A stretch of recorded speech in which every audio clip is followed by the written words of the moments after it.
When we think of police cars, we imagine tough machines, muscle-bound, reliable, and capable of chasing down any criminal.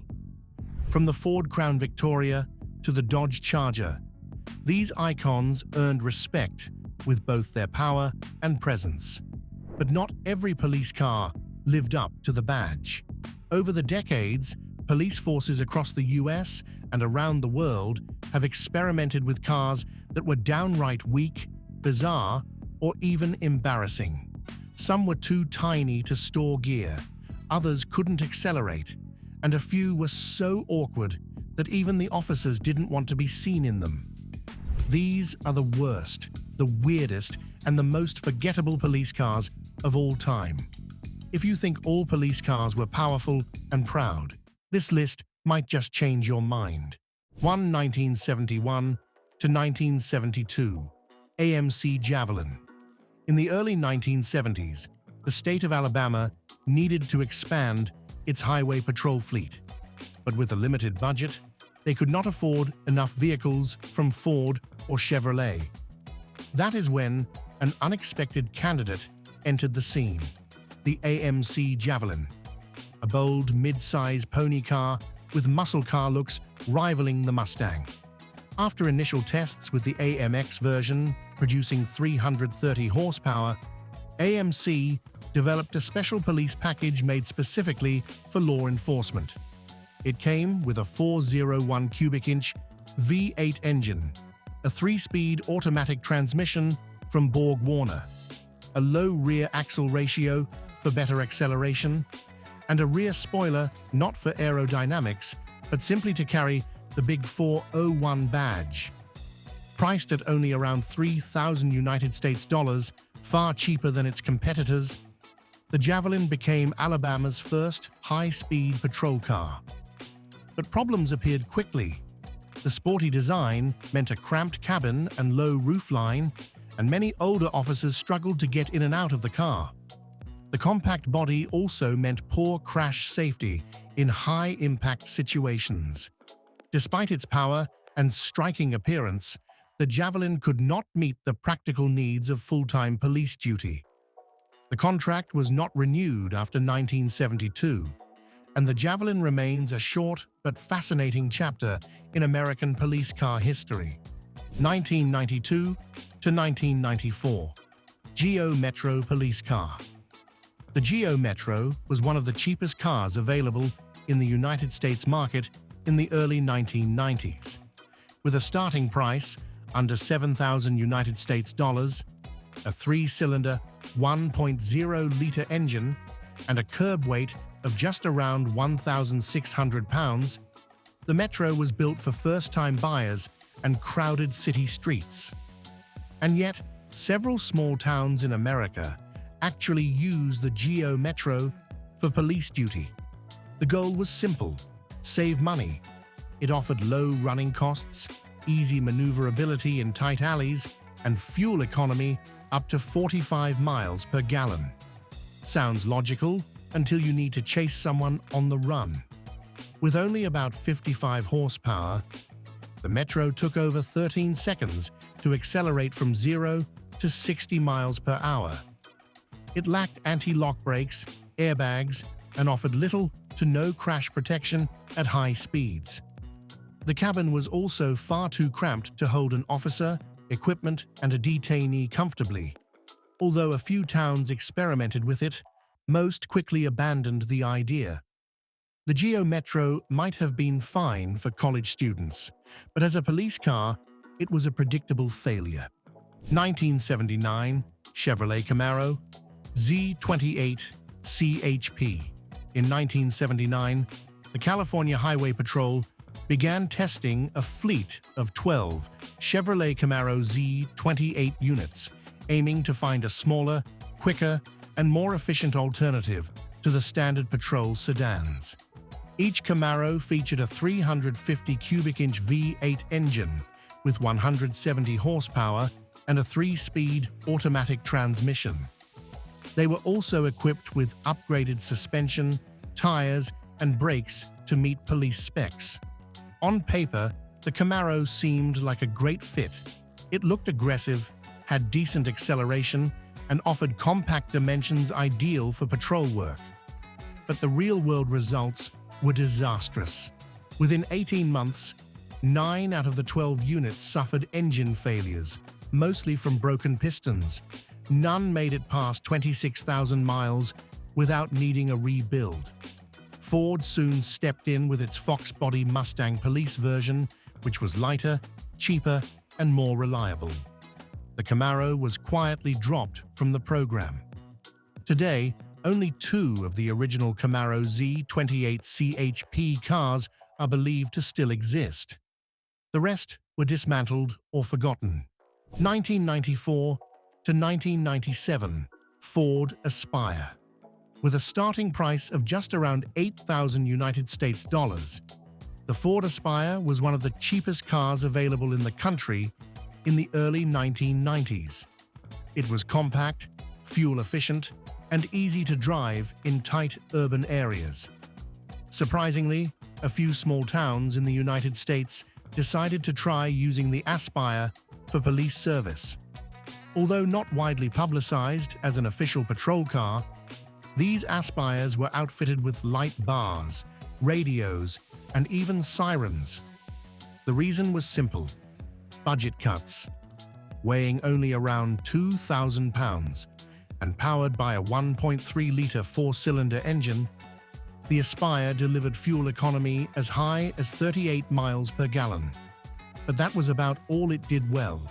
With just 63 horsepower, it took more than 14 seconds to go from 0 to 60 miles per hour. It could not catch anyone, was too small to carry both detainees and equipment, and offered very poor crash protection. Many officers jokingly referred to it as a toy car. The Ford Aspire may have been acceptable for college students, but once painted in police colors, it looked like a parody.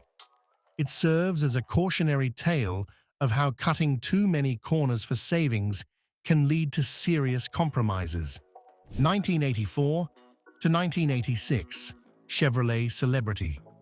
The Chevrolet Celebrity was part of General Motors' A-body strategy, which allowed them to produce multiple front-wheel drive sedans with nearly identical looks and performance across Chevrolet, Pontiac, Oldsmobile, and Buick. With its boxy design and lack of personality, the Celebrity was considered one of the most forgettable cars of the 1980s.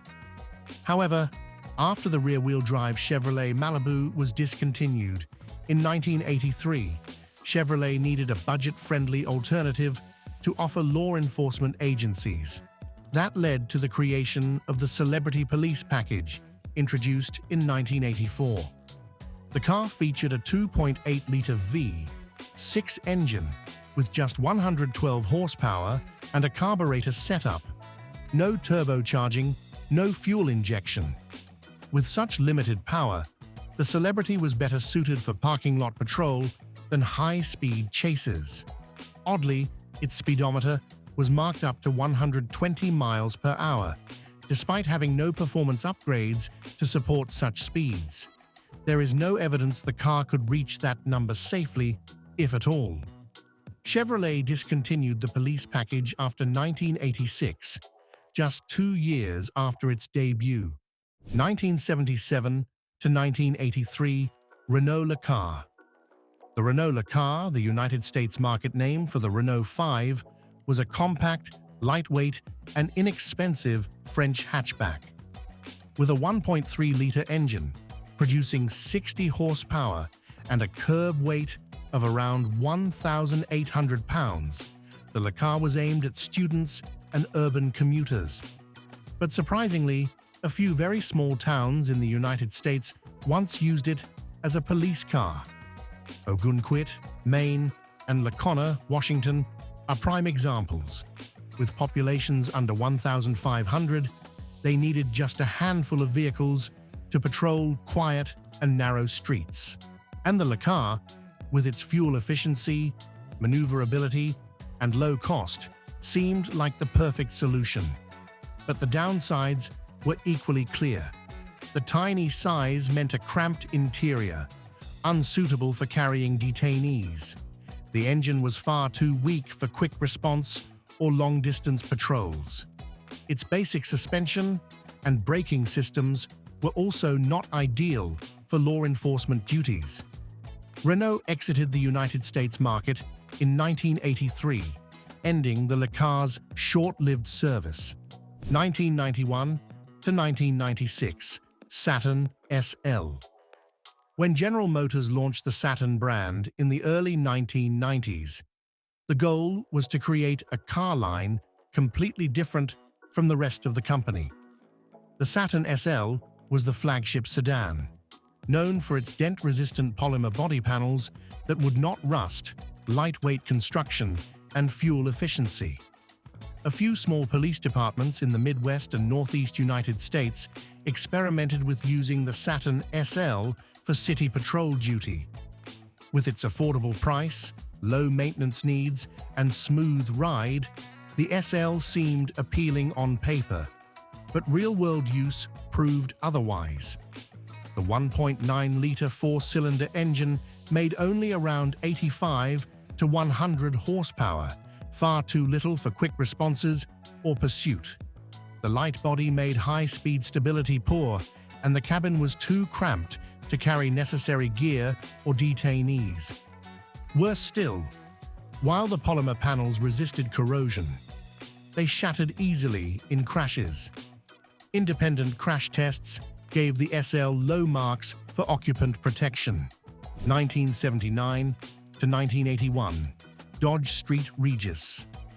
In the late 1970s, amid rising fuel crises, Chrysler attempted to downsize its full-size cars by reworking the old B-body platform into the Dodge St. Regis. But despite this effort, the St. Regis still measured 220 inches in length, only 1 inch shorter than the Cadillac Fleetwood, and weighed nearly 4,000 pounds. About 30% of all St. Regis production went to police departments and fleet services. It came with V8 engine options ranging from 318 to 360 or 400 cubic inches, paired with a 3-speed automatic transmission.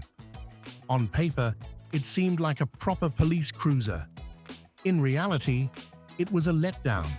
The car suffered from terrible fuel economy, especially in city driving.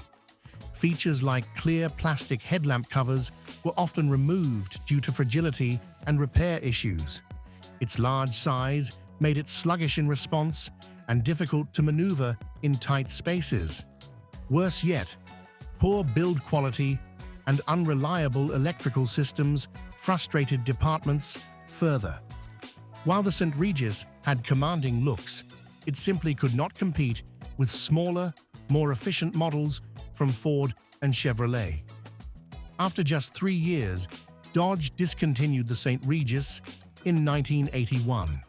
1990 to 1994, Suzuki Swift GT. The Suzuki Swift GT was one of the most entertaining small hatchbacks of the early 1990s. Featuring a 1.3-liter four-cylinder engine with dual overhead cams and up to 100 horsepower, and weighing only around 1,800 pounds, the Swift GT could accelerate from 0 to 60 miles per hour in under 9 seconds. Thanks to its surprising performance and low price, a few small towns and school districts in the United States experimented with using the Swift GT for light patrol duties, school zone traffic control, and neighborhood watch roles. However, as a serious police vehicle, the Swift GT quickly revealed its limitations. The tiny body and cramped interior made it nearly impossible to carry equipment or transport a detainee. It lacked airbags, had no anti-lock braking system, and offered poor crash protection. The lightweight chassis made the car unstable at high speeds, and the low ground clearance meant it could easily be damaged on rough terrain. While it was quick, the Swift GT simply was not designed to handle real-world police situations. 1990 to 1994, Hyundai Excel. When Hyundai launched the second-generation Excel in the early 1990s, its biggest selling point was the price, starting at just around 6,500 United States dollars. The Excel was among the most affordable new cars available in the market. That price tag drew the attention of a few rural police departments and small-town agencies. Some tried using the Excel for light-duty roles, like neighborhood patrols, event support, or internal transport. With a curb weight, around 2,100 pounds, fuel economy near 35 miles per gallon, and low maintenance costs, it offered some clear advantages on paper. But the drawbacks soon became obvious. With only about 81 horsepower from its 1.5-litre four-cylinder engine, the Excel could not accelerate effectively when needed. Its weak suspension, thin chassis, and poor crash safety made it a risky option for any scenario involving danger or impact.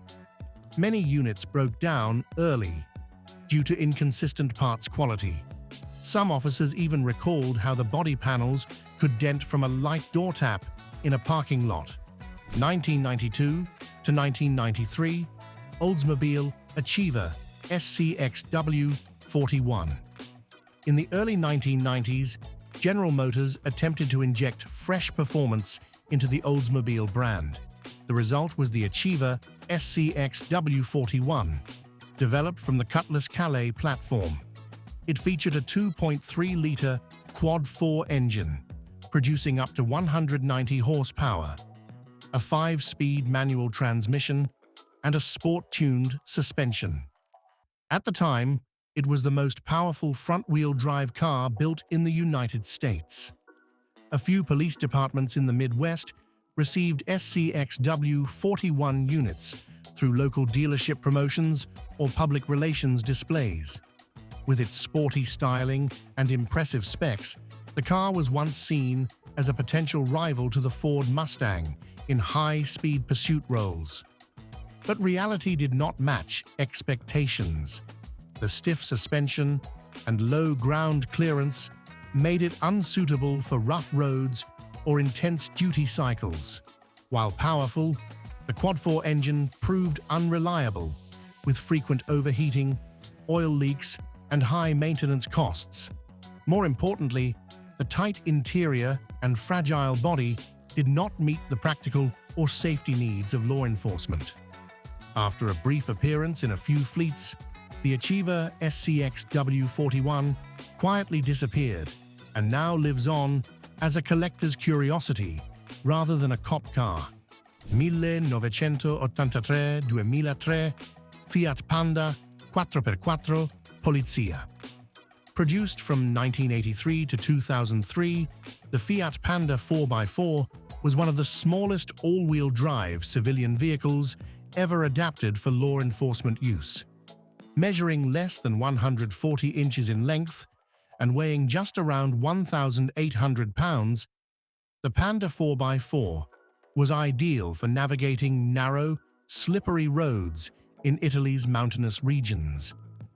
Italian police, especially mountain patrol units and officers in isolated towns, relied on the Panda 4x4 as a primary vehicle for nearly 2 decades.